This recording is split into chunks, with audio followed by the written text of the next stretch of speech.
Welcome back. Breaking news. Men and women are different. A new book says women have an 8-lane superhighway for processing emotions, while men have a small country road. The book, called Female Brain, also says men have O'Hare Airport as a hub for processing thoughts about sex, where women have an airfield nearby that lands small private planes. Are men and women really so different? Here's Dr. Jennifer Berman.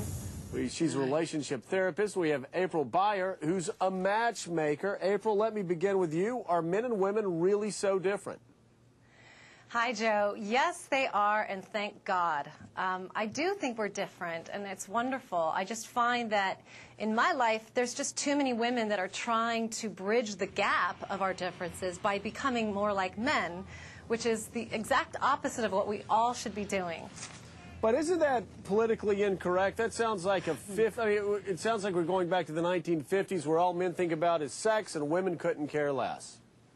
No, we do care about sex, and I don't think that being feminine is dumbing down or taking steps back. I think that the more women get back to their femininity, the quicker they're going to find love and relationship. I don't think it's taking a step back. In fact, all of the marriages that I've personally put together have all been women that are very much alike. They're all bright, they're beautiful, they're feminine, they're sweet, and they're soft. So yes, we come from different planets. So Jennifer, do you agree with that? We come from different planets? I think that that sexually assertive women can still be feminine.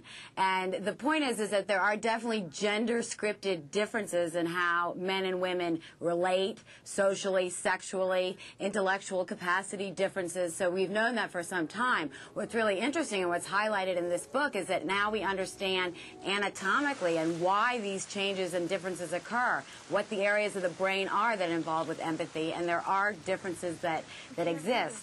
But, you know, whether women can have it all, we can have careers, have our families, and have great sex, and still, you know, hold our share. That it doesn't mean Jennifer, doesn't it in a sense though seem to be basically giving men a green light to do bad things when it comes to sex, because this book says basically, we just can't help ourselves.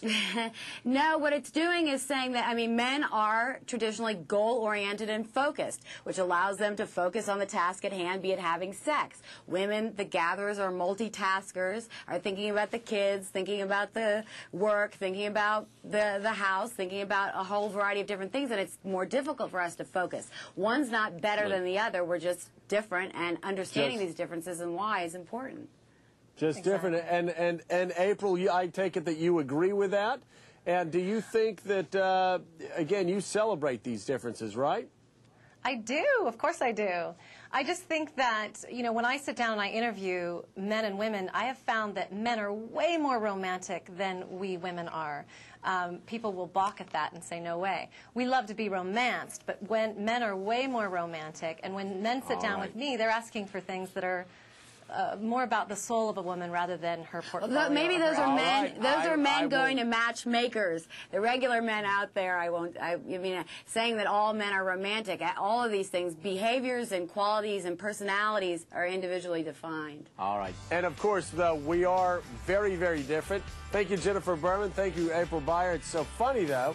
We're so different. I think that's what the former president of Harvard got fired for saying.